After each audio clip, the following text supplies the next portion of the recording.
জনপ্রিয় ইসলামী বক্তা মিজানুর রহমান আজহারি দেশে ফিরেছে। বুধবার 2 অক্টোবর নিজের ভেরিফাইড ফেসবুক পেজে সে কথা জানান তিনি। এক পোস্টে তিনি লেখেন, আলহামদুলিল্লাহ, সালামাতে প্রিয় মাতৃভূমিতে এসে পৌঁছালা। পরম করুণামজ এই প্রত্যাবর্তনকে বরকতময় করুন।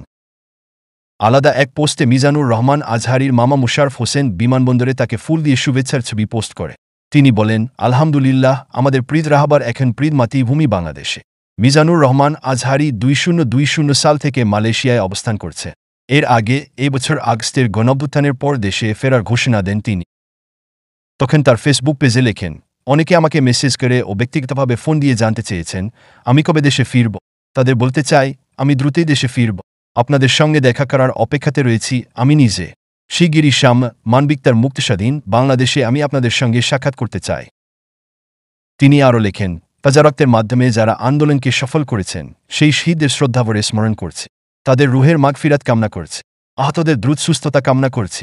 বৈষম্য বিরোধী আন্দোলনের যারা নেতৃত্ব দিচ্ছেন এবং এখনও কষ্ট করে যাচ্ছেন তাদের শুভেচ্ছা জানায়।